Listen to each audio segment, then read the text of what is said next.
Hi guys, Asmo here, and today I'm gonna talk about some of the new reveals for Path of Exile Harvest that we've got. We've got the new unique, which is the Abhorrent Interrogation, which are new unique gloves. We've also got a new divination card, new keystone, and as well as some FAQ. I'll go through the FAQ and talk a little bit about the gardening and the harvest mechanic. But let's start with the juicy one, the unique, the Abhorrent Interrogation. So these gloves give you some extra attack and cast speed, which is great. That synergizes with everything else that it does. And then you have 23%, or it's probably like 20 to 25, something like that, chance to inflict withered for 2 seconds on hit. And then enemies take 4% increased elemental damage from your hits for each withered you have inflicted on them. So this is very, very specific, and I want you to like pay attention to how it says each withered you have inflicted on them. That means this does not work with withered totem, right? If withered totem inflicts, it's probably the totem inflicting and not you, and we know that totems don't count as you because the duelist, I think champion has an ascendancy that makes him like take less damage, take allies take less damage if you hit something, and you take less damage if allies hit something, and it interacts with totems. So we know that it matters if you actually do it or not. So probably doesn't work with Wither Totem, but still it will work with, for example, the Occultist Ascendancy, right? Occultist has really good synergies with this. Let me actually open Path of Building so that I can show you how Occultist synergizes with this. So Occultist has a couple of things. Number one, we can lower the resistances, right? And the thing that this item does is your hits cannot penetrate or ignore elemental resistances. That means you cannot rely on like elemental penetration or chaos penetration, but you can rely on reducing the resistances of enemies. So if you, for example, monster has 20 chaos res, then if you have somewhere like chaos penetration, it won't do anything. But if you reduce the chaos resistance, then now they have 0, right? And you don't ignore it. Sure, you don't ignore it. You just use as it is. So that synergizes with it. Another thing that synergizes with it is the fact that you have the withering presence. So every second you inflict withered on nearby enemies for 15 seconds. So you inflict withered on enemies, just as it says enemies take 5% increased elemental damage from your hits for each withered you have inflicted on them. So that will most likely count. Another thing that helps it is Malediction. Malediction makes it so that if you have cursed an enemy and you curse them with multiple things, then for each curse on that enemy, when you kill them, you gain 8% of non-chaos damage as extra chaos damage. Why is that good? Because in order to use Wither, you wanna use skills that have like elemental damage that you also gain chaos on top of that, because Wither will make it so that they take increased chaos as well as elemental damage. So elemental damage as extra chaos, things like Eternity Shroud, things like that will be amazing with this item, because you'll be able to basically increase damage taken on enemies from both the elemental portion of that and also the chaos version of that. So that's how you can abuse this item. This will be also good with the new chest that lets you lower the resistances of enemies by a lot, and then you also make them take more damage from this. So multiple ways of abusing this item. It seems actually very, very strong. It probably will be like league specific thing that comes from you know, the harvest bosses or something like that. So there's probably no chance to get it shaped, but still you will have like other shaped items with Eternity Shroud, and that should be still like enough chaos damage added on top of your elemental damage that you might also be converting, that it will just help you a lot to deal more chaos and more elemental damage. So that's a very, very cool item for builds like that have like elemental damage, a bunch of them, and add chaos on top of that. So definitely Occultist could use this item very, very well. Next thing, we have double influenced one-hand weapon. So this probably will be worth a decent amount for people who want to like craft foils, because you'll be able to get like level 100 double influenced foil potentially. So, or even an axe would be good. So there are some good ways of like, or even maybe wands if people want to do that. So this seems like a decent divination card actually, but that's just all there is to it, right? You get a level 100 double influenced item that can be Shaper, Elder, any of the Conquerors combined together, right? Next thing that we have is Transcendence. That's a keystone that comes from the reworked, what are they called? Timeless Jewels. Okay, so Timeless Jewels had these keystone passives like Divine Flesh, Glancing Blows, and so on and so on. There were like, I don't know, 9 of them or something like that. And these will go to the skill tree just by default. There will be new places on skill tree when these go.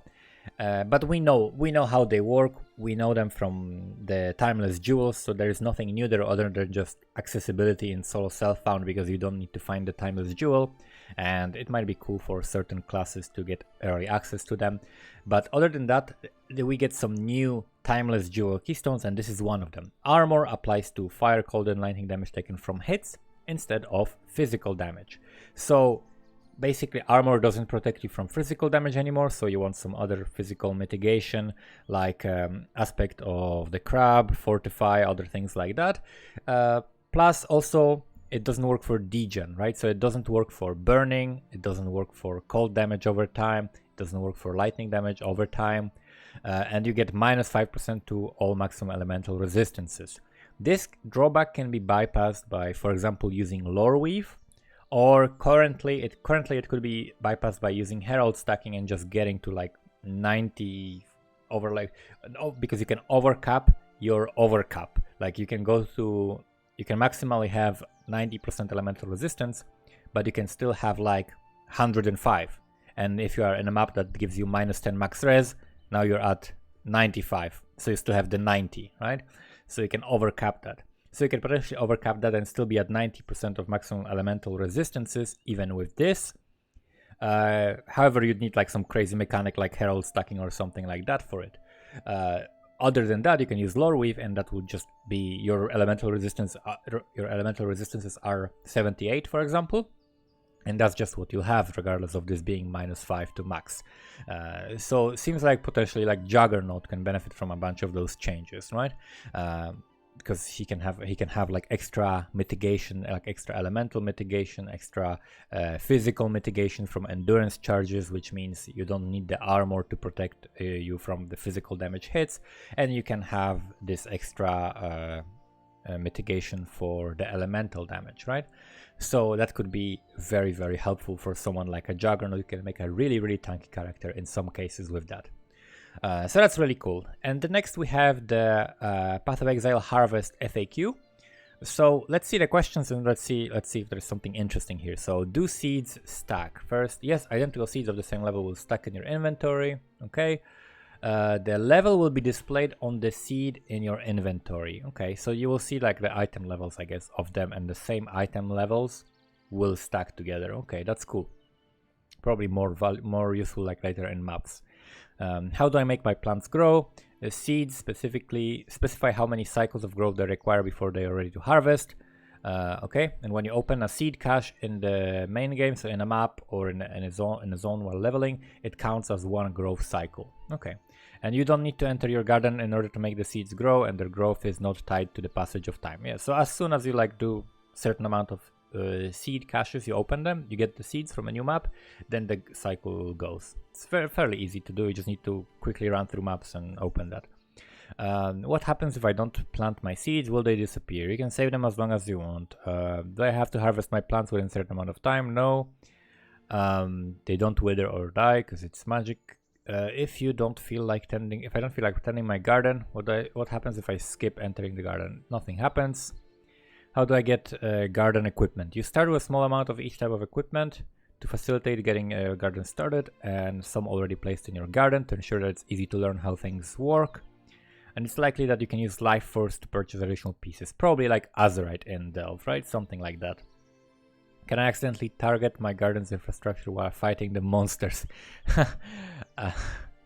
Okay. Alright, so probably fine, because if they're aware of that, then probably that won't be an issue, right? Like you're trying to hit a monster, but you're actually gonna click on a like collector in a garden or something and die. Will I be able to move or delete garden infrastructure? Yes. Can I access Sacred Grove from Hideout? Yes. How many new crafting options does Harvest introduce? 45 crafting categories, 250 possible craft effects. Okay, so I guess the categories are, for example, like one of the categories might be Exalt, and then it will have like Exalt, Fire, Fizz, Cold, Lightning, Life, or something, right? On an item, like kind of like fossils, something like that. How do I know which crafting options I'll get? So each seed will state that, right? Each seed will state that, and you can see, for example, physical seed, and that's for physical damage or armor or something. And then like lightning seeds will give you lightning stuff, just exactly like fossils, pretty much, I guess. It's fairly intuitive if you interacted with Delve before.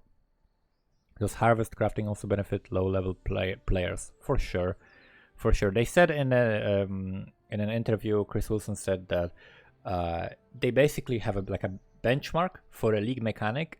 In order for the league mechanic to be like acceptable for them, like the power level to be acceptable and not considered too low by them, is if it's worth doing while leveling. If it's worth doing while leveling, if it actually makes your character stronger than just going through the game and picking up items, then that's what it's acceptable for them, right? How do I get tier 2 seeds? Monsters that emerge from tier 1 plants have chance to drop tier 2 seeds. Same applies to tier 3 and tier 4, which are probably the bosses. Do monsters from Garden also drop items? Yes, so they do drop items and some specific uniques, and the main reward is of course the crafting. Alright. What's the motivation for killing more monsters? Well, more seeds, higher level stuff, life force, more crafting, crazier crafts, more items, unique from the bosses, killing the bosses for challenges and stuff. Yeah, that's very self-explanatory. Will there be some way to know when your plants are ready to harvest without visiting your garden? Currently working on some kind of signal within the UI that will alert you. Yeah, it should be like when you pick up seed cache, something should pop up, just like with the sulfite. You pick up sulfite and then Nico is like, hey, go do your shit, you have full sulfite. Yeah. How do I get to my garden? There will be a portal when you open the seeds. Yes. Will my garden ever reset? No. Can I access my stash in the garden? Yes, but you cannot remove and add items. Yeah, basically they said there you can access your stash and put items from your stash into the crafting interface, and then you craft some item and then you can put it back into the stash. You cannot bypass the ability to like interact from the map with your stash, because technically the garden is in a map, right? When you enter from a map, it's still in a map. So in order, if you want to go to your hideout, you have to use a portal. And if you could like just open stash, you could like you can put all the items from the map into the stash, and for some reason they want to keep that restriction, right? So that's why they're doing it. Can I re-enter the garden if I die? Yes, unless you're in hardcore league. If you're in hardcore league, then you can enter it in standard. Good luck. Monsters will remain until the instance closes, just like a normal map. It's like you're in the same map that you entered. How does it work in parties? You'll be able to access your party members' gardens by entering Oshabi's portal. We are still working out the details for how seed drop allocation will work when a player opens the seed cache. Okay. I'm not really party player myself, so that's fine. Am I able to access my garden from my other characters? Yes, you have one garden per league that each of your characters within that league can access. Great. However, your plants will only grow if you're opening seed caches that are from a level similar to the level of the plants in your... okay. So if you planted like tier 16 acquired seeds in your garden, you cannot go just run Harbor Bridge 5 times to make them grow. You have to run actually comparable level of content in order to grow them, to open the seed caches in higher level places. Okay, that makes sense, so that you cannot abuse like low level spamming. Do your map mods affect the monsters in your garden? We're still working on the finer details, so can't confirm. They're probably testing, like there's gonna be like a week of alpha that some people have access to, where they will be testing, and if it's too hard, if it's too rippy, they'll probably map mods will not affect it. But if it's not too rippy, then it will be fine. Kind of like with synthesis. At some point, synthesis bosses were like not affected by it, and then now than they were, and they were super rippy. So we'll see what they do. It probably depends on that. Can delirium affect monsters in your garden? Oh, delirium can spread through your garden, and the timer will be paused if all players in the instance are inside the grove. Okay, so I guess delirium can make it even scarier, but you don't lose time. Cool. It's probably gonna be bugged anyway, like all delirium mechanics. When I enter Oshabi's portal, will I have to wait for a loading screen? No. Loads similar to incursion, loads instantly. It loads with your map. Okay, so that's it. There's a video of a Ziggity live Q&A with Chris Wilson that you can check out. It's really cool. The gardening mechanic seems very like simple and intuitive. Seems like they know what they're doing. So I'm happy with that.